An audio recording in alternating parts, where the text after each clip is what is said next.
안녕하세요. 문어발의 김정호입니다. 오늘 극각공놀이에서 다룰 주제는 지난 4일 열린 2019 KBL 신인 드래프트에 대한 얘기입니다. 이번 신인 드래프트로 22명의 선수가 프로팀에 지명을 받았는데요. 제가 모든 선수에 대해서 얘기하기에는 무리가 있기 때문에 1라운드에서 지명된 10명의 선수에 대해서만 이 선수가 어떤 선수이고 이 팀에서는 왜 이 선수를 지명했는지에 대해서 간략하게 얘기 나눠보도록 하겠습니다. 그럼 2019 신인 드래프트 영예의 1라운드 1픽의 주인공인 창원 LG의 박정현 선수부터 살펴보도록 하겠습니다. 역시 1라운드 1픽은 많은 분들의 예상대로 고려대의 박정현이었는데요. 드래프트 전부터 1픽이 유력하다는 예상이 많았는데 창원 LG가 1픽이 되면서 더욱 확실시 됐습니다. 2m 2cm의 신장을 가진 박정현은 센터임에도 불구하고 미들레인지 슛과 리바운드가 괜찮기 때문에 김종규의 이탈로 센터진에 구멍이 생기기도 했고 야투 성공률이 낮은 창원 LG에게는 최고의 선택이지 않을까 생각이 듭니다. 하지만 공수 전환이나 스피드 부분에서 약점을 보이기 때문에 이 부분이 프로 무대에서 발목을 잡을 수도 있을 것 같습니다. 두 번째는 안양 KGC의 김경원 선수입니다. 198의 신장으로 작은 키를 가진 센터이지만 이번 신인 드래프트 참가 선수 중 윙스팬이 가장 길고 대학리그에서도 MVP와 수비상을 수상할 정도로 리바운드와 블록을 비롯한 수비력이 좋습니다. 물론 KGC에는 오세근 선수가 있어 당장 주축으로 활약하기에는 어렵겠지만 오세근 밑에서 많은 것을 배우며 성장하면 장차 KGC의 골밑을 든든히 지킬 수 있는 선수로 자리매김할 수 있을 것 같습니다. 세 번째는 서울 삼성의 김진영 선수입니다. 고려대 3학년 얼리로 드래프트에 참가한 김진영은 좋은 운동 능력을 기반으로 한 빠른 돌파와 공을 다루는 스킬에서 장점을 보입니다. 경기를 보는 능력도 있어서 가드로서 좋은 점이 많더라고요. 하지만 193cm에 68kg 아주 마른 체형을 가지고 있어서 피지컬적으로 프로 무대에 적응할 수 있을지에 의문이 듭니다. 그렇기 때문에 프로에서 활약하기 위해서는 웨이트적인 부분에 보강이 필요해 보입니다. 삼성은 팀 컬러적으로 빠른 농구를 추구하기 위해서 김진영을 지목했다고 했는데요. 공을 따내서 빠르게 속공 전개를 하는 전술에서 기용될 것 같습니다. 네 번째는 고양 오리온스의 전성환 선수입니다. 전성환은 넓은 시야에서 나오는 패스와 경기 운영에서 강점을 가지고 있어서 정통 포인트 가드의 느낌이 나는 선수입니다.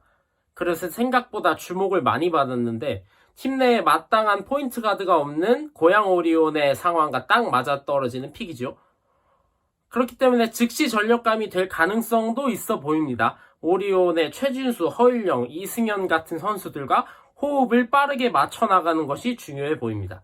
다섯 번째는 서울 SK의 김영빈 선수입니다.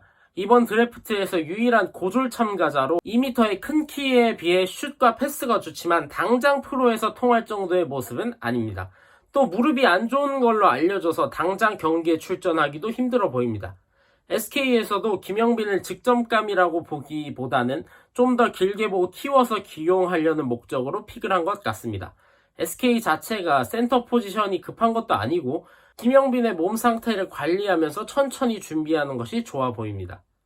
여섯 번째는 원주 DB의 이윤수 선수입니다. 이번 드래프트에서 최장신인 202.7cm의 키와 피지컬을 토대로 골밑에서 싸워줄 수 있는 센터입니다. 대학 리그에서도 리바운드 상을 받을 정도로 리바운드에 강점이 있습니다. 하지만 발이 그렇게 빠르지 않고 둔한 면도 있는 것 같아서 이 지점이 문제가 될 수도 있을 것 같아요. 그래도 굳은 일을 마다하지 않는 선수라 DB 입장에서는 DB 산성을 좀 더 견고하게 할 빅맨 자원을 픽한 것 같습니다.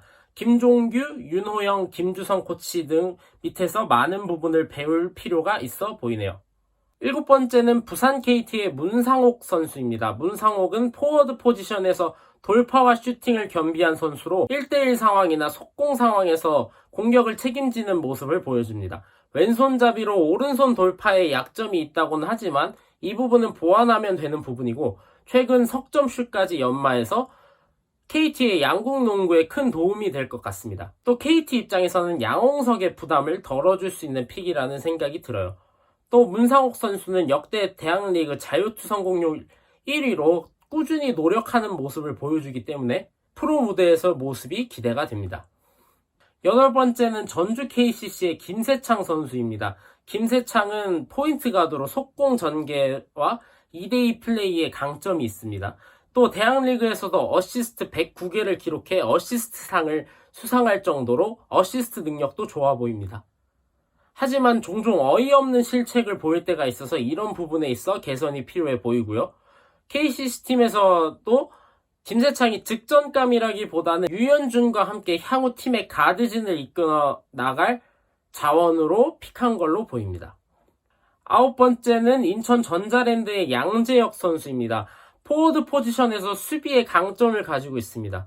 또 코트 위에서 자신의 역할을 잘 파악하고 움직이는 선수인 것 같습니다.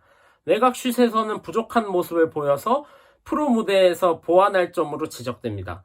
전자랜드 입장에서는 유도훈 감독이 좋아하는 식의 농구를 할 수 있는 선수이자 차바위, 이대현, 강상재 같은 포워드진의 체력적 부분을 메꿔줄 수 있는 픽인 것 같습니다. 마지막 10번째는 울산 현대 모비스의 박준은 선수입니다. 좋은 신체와 슈팅 능력을 가지고 있지만 슈팅 외에는 큰 장점이라고 말할 만한 게 없는 게 문제입니다.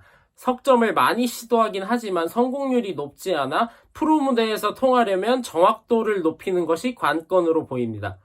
모비스 입장에서는 포워드 자원이 부족하기도 하고 상무에서 제대할 전준범을 기다리는 동안 박준은을 대체자로 기용할 가능성도 있습니다.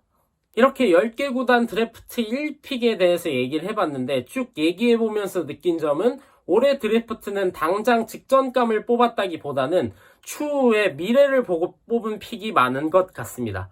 그런 점에서 앞으로 이 선수들이 어떤 식으로 성장하고 활약할지가 기대가 됩니다. 오늘 극각공놀이 여기까지고요. 이 영상이 좋으셨다면 좋아요와 구독 눌러주시면 감사하겠습니다.